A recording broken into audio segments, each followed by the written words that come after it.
पृथ्वीराज चौहान, ये नाम सुनते ही दिमाग में क्या आता है? संयोगिता का स्वयंवर, दुश्मन को बार बार माफ करने की कहानियां, है ना? लेकिन सोचिए, क्या ये किस्से उस शासक की पूरी कहानी बताते हैं जिसे एक बहुत बड़ा राज्य भी चलाना था, खजाने का हिसाब रखना था और हर पल बदलते राजनीतिक दांवपेच से भी निपटना था? आज हम इन्हीं कहानियों से आगे बढ़कर उस राजा की रणनीति को समझने की कोशिश करेंगे। तो चलिए इस मशहूर छवि के पीछे छिपे उस रणनीतिकार को जानते हैं। हमारा मकसद सिर्फ किस्से सुनाना नहीं है, बल्कि हम 12वीं शताब्दी के उस शासक के फैसलों का विश्लेषण करेंगे, वो फैसले जिन्होंने इतिहास का रुख ही मोड़ दिया। हर बड़े शासक की कहानी चुनौतियों से ही शुरू होती है। पृथ्वीराज के लिए ये चुनौती आई साल 1177 में, सिर्फ 11 साल की उम्र में, जब उनके पिता की मृत्यु हुई और अचानक एक पूरे राज्य का भार उनके कंधों पर आ गया। जाहिर है इतनी कम उम्र में अकेले शासन करना तो मुमकिन नहीं था, तो उनकी मां रानी कर्पूरी देवी ने एक संरक्षक परिषद के साथ मिलकर बागडोर संभाली, और ये परिषद असल में राज्य की स्थिरता की गारंटी थी। मुख्यमंत्री कदंबवास ने टैक्स सिस्टम में सुधार किए, जिससे खजाना मजबूत हुआ, और सेनापति भुवनेक मल्ल ने सेना को और ताकतवर बनाया। लेकिन राजनीति में शांति ज्यादा दिन कहाँ टिकती है। इस युवा राजा के सामने पहली बड़ी चुनौती कहीं बाहर से नहीं, बल्कि घर के अंदर से ही आई। उनके अपने चचेरे भाई नागार्जुन ने बगावत कर दी। इस विद्रोह पर पृथ्वीराज के प्रशासन का जवाब एकदम तेज और सख्त था। लेकिन इसे सिर्फ क्रूरता समझना एक भूल होगी। नहीं, ये एक सोचा समझा राजनीतिक कदम था। विद्रोहियों के सिर अजमेर के किले पर लटकाकर प्रशासन ने एक साफ संदेश दिया कि राज्य की एकता से कोई समझौता नहीं होगा। ये भविष्य में होने वाली किसी भी बगावत को सिर उठाने से पहले ही कुचल देने की एक रणनीति थी। अच्छा, अब जरा उस दौर की राजनीतिक सच्चाई को समझते हैं जिसमें पृथ्वीराज राज कर रहे थे। देखिए, 12वीं सदी के भारत में लगातार विस्तार करना सिर्फ किसी राजा की महत्वाकांक्षा नहीं थी, बल्कि ये तो राज बचाने के लिए एक जरूरत थी। इस नीति को दिग्विजय कहा जाता था।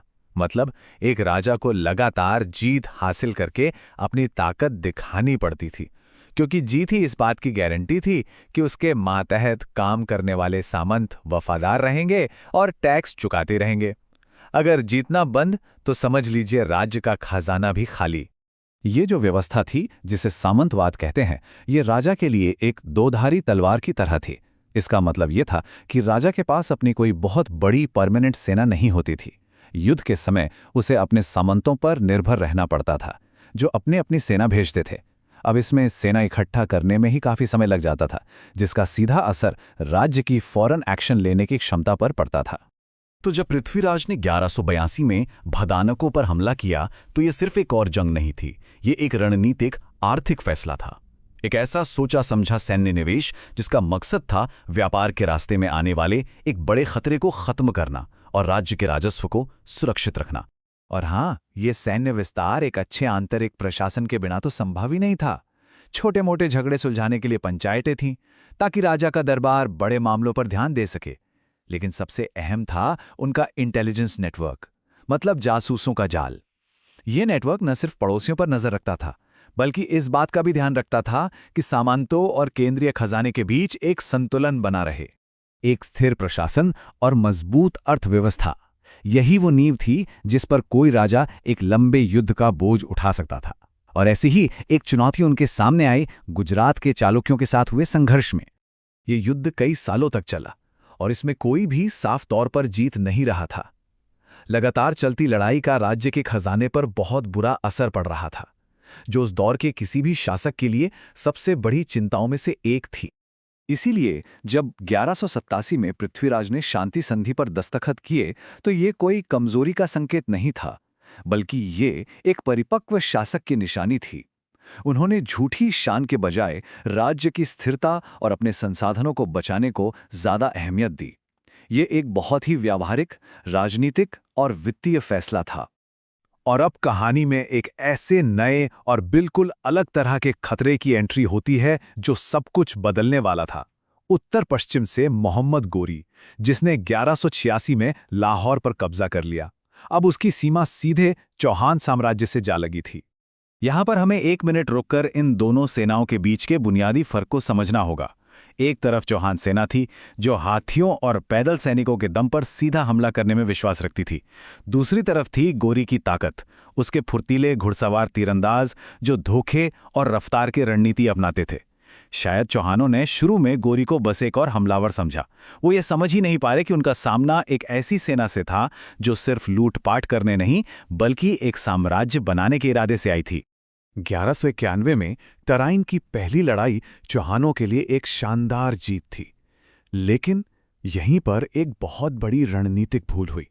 अपने धर्म युद्ध के नियमों के अनुसार उन्होंने गोरी की भागती हुई सेना का पीछा करके उसे पूरी तरह खत्म नहीं किया, क्योंकि नियम था कि भागते हुए दुश्मन पर वार नहीं करते। ये एक ऐसा फैसला था जो आगे चलकर इतिहास को बदलने वाला था। अब हम कहानी के सबसे अहम मोड़ पर आते हैं, उन दो लड़ाइयों के बीच का वो एक साल जिसे शायद सबसे बड़ी रणनीतिक और प्रशासनिक विफलता के तौर पर देखा जा सकता है। ये टाइमलाइन तैयारी में जमीन आसमान के फर्क को साफ दिखाती है। देखिए, चौहानों की सामंती व्यवस्था यहां एक कमजोरी साबित हुई। जीत के बाद सारी सेनाएं वापस अपने अपने इलाकों में लौट गईं। प्रशासन भी वापस रोजमर्रा के कामों में लग गया। वहीं दूसरी तरफ गौरी ने इस एक साल का इस्तेमाल एक बिल्कुल नई, पहले से बेहतर और 1,20,000 घुड़सवारों की एक विशाल सेना बनाने में किया। ये चौहानों के इंटेलिजेंस सिस्टम और रिसोर्स मैनेजमेंट की एक बहुत बड़ी नाकामी थी। और दूसरी लड़ाई में गोरी की आधुनिक रणनीति पारंपरिक चौहान सेना पर पूरी तरह से भारी पड़ी। पहले उसने बातचीत का नाटक करके समय निकाला, फिर युद्ध के सारे नियम तोड़ते हुए सुबह होने से पहले ही हमला कर दिया। जब चौहान सेना तैयार भी नहीं थी, उसने अपने तीरंदाजों से लगातार हमले करवाकर उन्हें थकाया, फिर पीछे हटने का नाटक करके उन्हें अपना घेरा तोड़ने पर मजबूर किया और आखिर में अपनी ताज़ा रिजर्व सेना से थकी हारी चौहान सेना को चारों तरफ से घेरकर खत्म कर दिया। और हाँ, लोकप्रिय कहानियों के उलट लड़ाई का अंत भी कुछ अलग था। इतिहासकारों को एक सिक्का मिला है। इसके एक तरफ पृथ्वीराज का प्रतीक बैल है और दूसरी तरफ गौरी का नाम और उसका घुड़सवार। ये इस बात का एक ठोस सबूत माना जाता है कि पृथ्वीराज को युद्ध में तुरंत मारा नहीं गया, बल्कि उन्होंने कुछ समय के लिए गौरी के अधीन शासन किया था, जिसके बाद एक और विद्रोह की योजना के आरोप में उन्हें मार दिया गया। तो आखिर में हम इस बड़े सवाल पर आके रुकते हैं, क्या पृथ्वीराज की हार उनकी निजी गलतियों का नतीजा थी, या ये उस पूरी सामंती और सैन्य व्यवस्था का पतन था जो युद्ध के एक नए, ज्यादा क्रूर और लचीले तरीके का सामना ही नहीं कर सकी। ये एक ऐसा सवाल है जो हमें सोचने पर मजबूर करता है कि क्या कोई एक शासक, चाहे वो कितना भी बहादुर क्यों ना हो, क्या वो सभ्यताओं के इतने बड़े टकराव की लहर